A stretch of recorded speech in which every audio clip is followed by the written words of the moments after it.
1-800-348-1007 or 1-800-348-1007.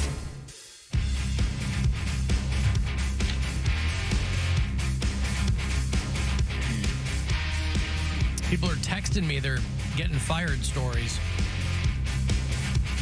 35192, number to text. AlanCoxShow.com if you want to watch. A little shout out to When I Say Is Done, who is, I guess, the other half of yesterday's video assistant. Right? What was it again? When I Say Is Done? Yeah. Yesterday was Dubit Is Done. Today it's When I Say It's Done. Yeah. Right. Oh, Dubit. I think that's the first time we've ever had family members who joined us in the video department. So anyway, thank you so much. Tomorrow night, if you are into all kinds of heavy metal, boy, are you in luck. Because we do a show here. It's called 2 Hours to Midnight. I am your leggy and vivacious host, along with Corey Roddick and Pat Butler, a triumvirate of metal hosts in here.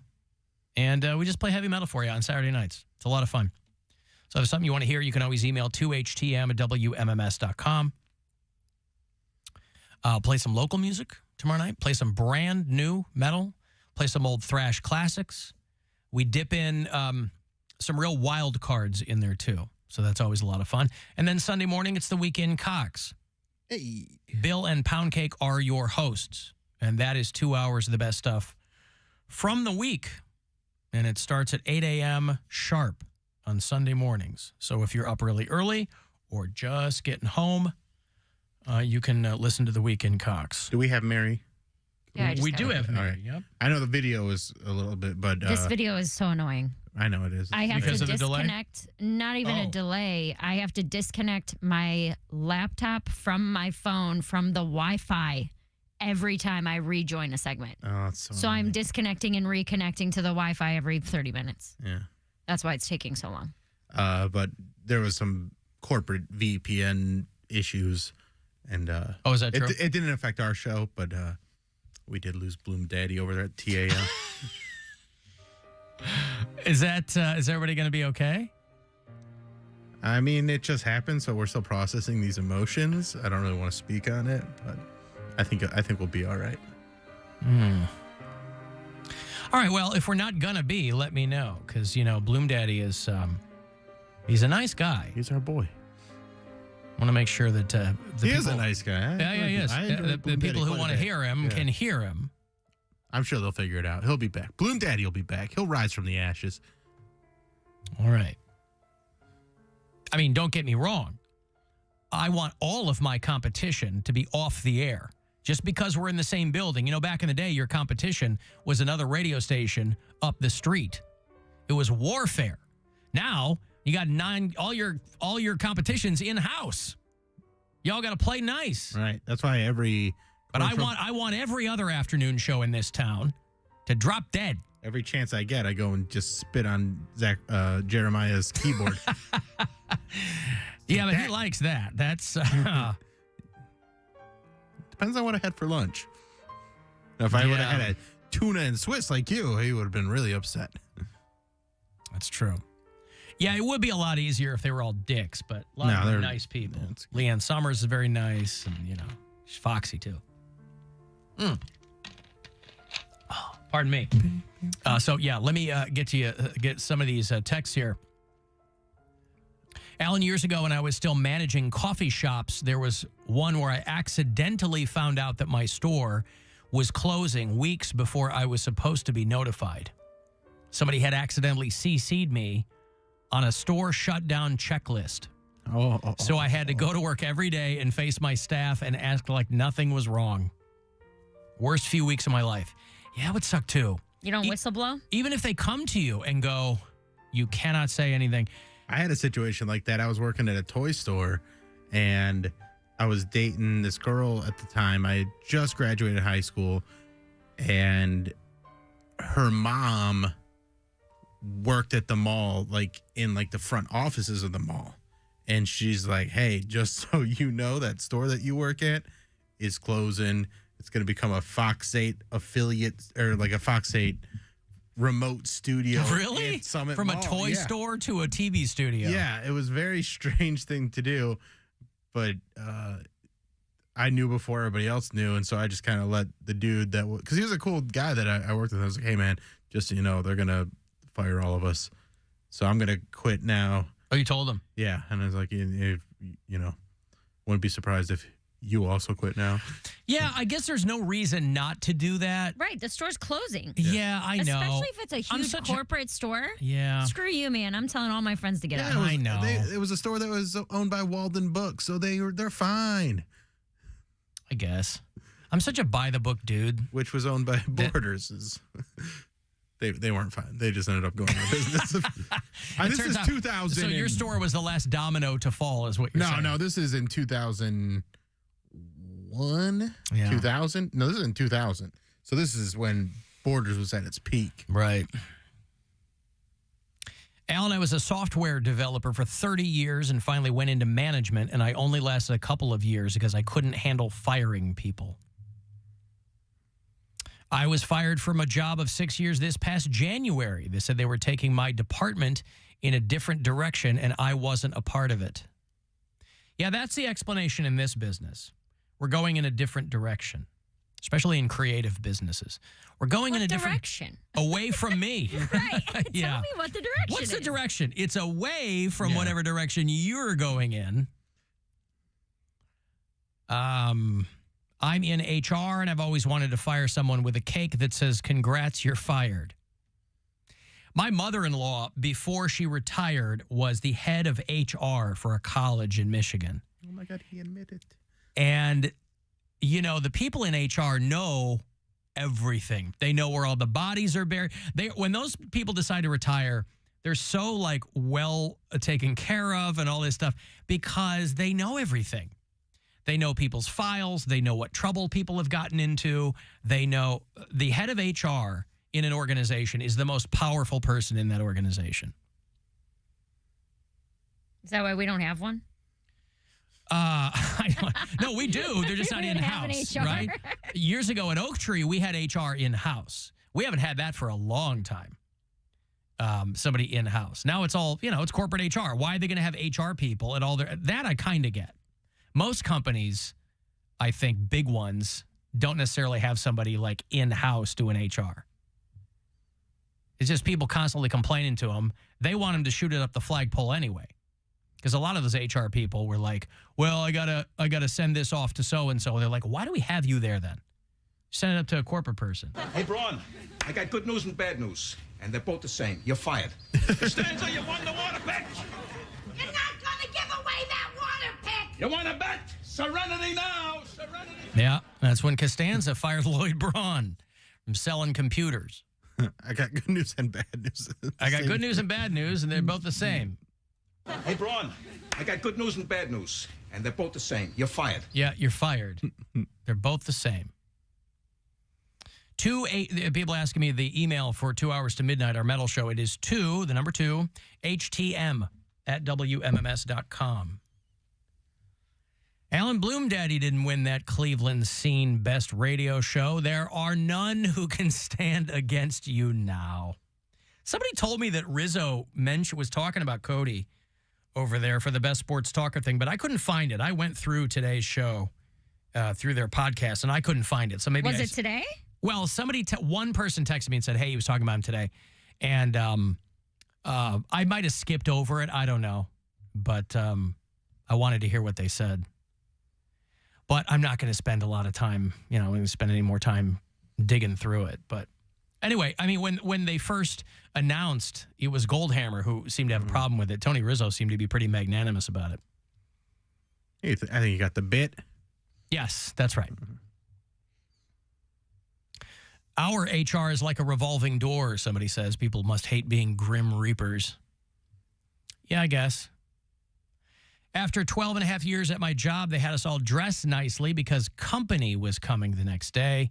They told us they were selling the company, and if we wanted our severance, we would have to stay for 3 months and train the new owners. Damn. Yeah, that's how they put the screws to you, boy, They're like, hey, we'll pay you, but you have to train your replacements. Mm-hmm. We call them children. They've come to replace us. You might know who Hasan Minhaj is. He is a comedian. I know we all know who he is. But for the uninitiated, he was a correspondent on The Daily Show. He was at one point considered kind of a front runner to take that over for Trevor Noah. And he had a couple of Netflix specials that really blew up. He had his own show for a while. It's called Patriot Act.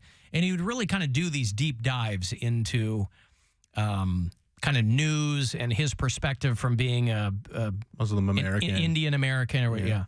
And he is getting a lot of attention now because there was an article, I guess, in the New York Times or... There's New York Magazine originally, and then New York Times did a follow-up piece. Listen, if this is all people are complaining about you, you're doing pretty well. It's kind of the most ridiculous thing that there's anybody that's upset with this, and that's why I wanted to talk about it. Yeah, so the story is that he made up a lot of stories that he told in his stand-up, and people, for some reason, are getting upset at that. And so this big article on because he called them, well, these are my emotional truths. Yeah, I made these stories up for the purposes of my stand-up and the purposes of mining comedic content. But these are my emotional truths. And does it matter if none of the things he talked about or a lot of the things he talked about didn't actually happen to him? The way that he tells them, and stories about his wife and being profiled and his child and, that thing. And so there's all of this conversation and argument going on about, does that matter? And I haven't done a deep dive into it, but I think his whole thing is like, look, it's comedy. There's a lot of exaggeration. There's a lot of hyperbole. There's a difference between exaggeration, hyperbole, and flat out lying.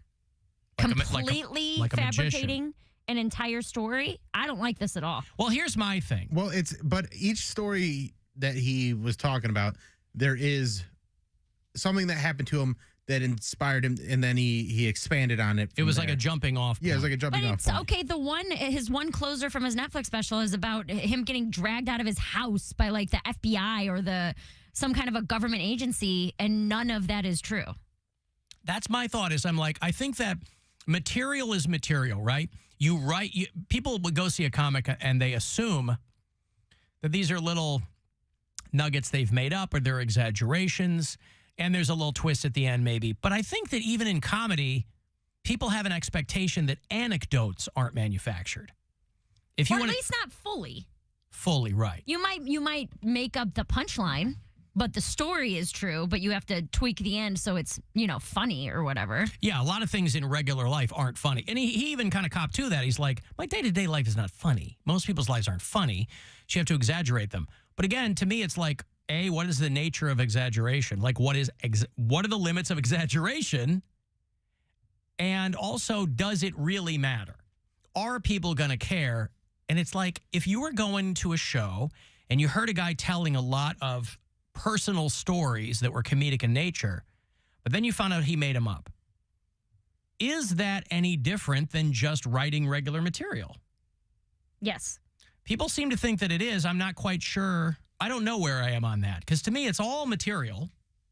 Okay, but he's using his material as look at how oppressed I am. Look at how hard it is to be me. That's the difference, is because that's what I don't like. Because it's not like someone made fun of my grocery cart. Right. His material has always been kind of more rooted in the perspective of a brown person in the United States post 9/11, because he's only like mid-30s, I think. I don't know how old he is, but so from that end, yeah. Bill, you thought what? That this is all silly and he can do whatever he wants. I just kind of think people lie a lot, especially in comedy. It does change my perspective on Dave Attell, because He thinks that weed should be legal and that if you have a hot cousin, you should be able to have sex with her one time. Okay, but do you understand that Dave Attell saying those things is not the same as Hasan Minhaj saying that government agencies beat him up in front of his kids? Yeah, it's one thing to be so those patently... are completely different. To be so patently absurd that everybody laughs. It's another thing, right, to say... You know, this was really tough on my wife. She said, if that ever happens again, I'm leaving you. Well, I mean, that was he was really drilling down into like the emotional payoff for the audience. But does it have the emotional truth? I'll come clean on something. When I got a knife pulled on me in the Philippines, I didn't actually say these bananas are too expensive. Do you get what I'm saying, Bill? Or are you being annoying on purpose? It's a comedy show.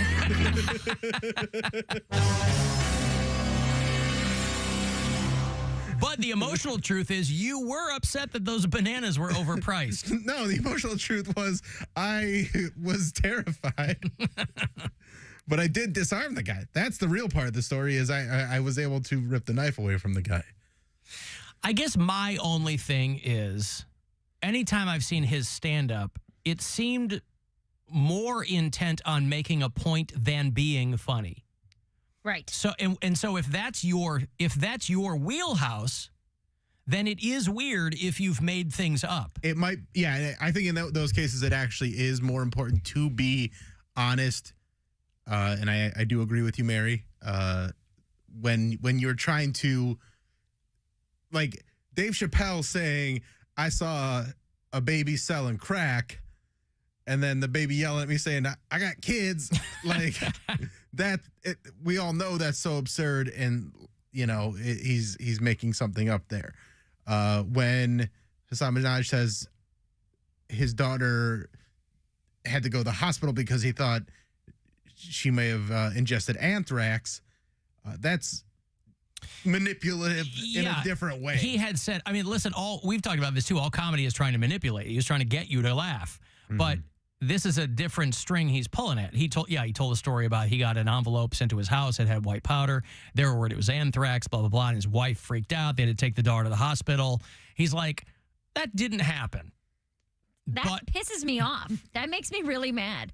Because it's like, as somebody who does very personal material, I talk about on stage in 2021, I was talking about my dad dying from COVID. Yeah, but your dad's not even really dead. That's just a bit you made up. Do you get what I'm saying? He's a Do you ghost. see exactly what I'm saying? Is that it's like, I had people come up to me after shows, or even one time I was on stage and a guy yelled out at me, "It's just the flu. That's not what killed him," while I'm on stage. Right. So for me, for someone with as big of a platform as he has, with as many followers and people who trusted him that were like, "Oh my God, I've had those experiences too," it like takes away the credibility of what other people are saying.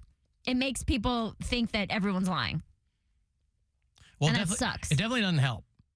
Well, and that's the price that he's going to have to pay because he made those decisions to embellish those stories to that point.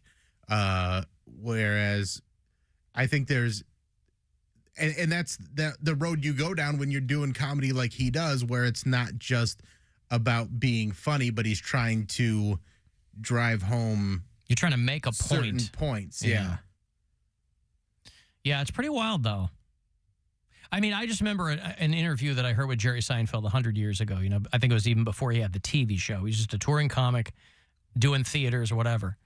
And the guy that was talking to him was like, they were talking about the limits of material.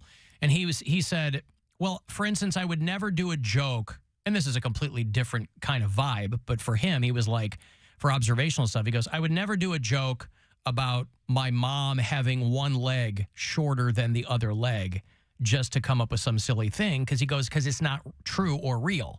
And I have to have, it's got to be something that organically comes from how I feel and what I think. So in that way, that's kind of what this is. But to the point of kind of making up things, I just think just work on being funny. Work on being funny. Well, if you're so laser focused on making a point that the comedy suffers, because if you're working too hard to make a point, you are fundamentally less concerned about the comedy. But there's definitely comics that evolve to that, or that's what people go to see. And I'd be interested because I haven't even watched these specials, so I don't even know how these lay out. I've just read this article. You know, I've met Hasan, and like he's a really charming, affable dude, but I can see why people would be upset if they bought into these stories. It'd be like finding out that Bert Kreischer never went to Russia. Yeah, it would be weird if you were the people in these stories. Like the girl that's like, I didn't turn him down. I didn't go to prom with him, you know. But also, it's not the same because people aren't identifying with Bert Kreischer going to Russia and being a part of a mob. Hasan put himself on this place of like, hey, all brown people, doesn't it suck for us? Let me be a voice for you. Right. And none of it's true. That I'm like really not okay with that. You know, it's like Mary. The thing she is, made up all those cheerleader stories. Right. And so now all the cheerleader community, they got knives out for her. Furious. That's unfair. Well, anyway, TBD. I got a break here. I'll have those Saliva and Drowning Pool tickets for you. They got the Snafu Tour coming to the House of Blues. A couple other bands with them. So if you want to check that out, we'll do it after the break. Coming to Hulu tonight and tomorrow. Don't miss our 2023 iHeartRadio Music Festival. The biggest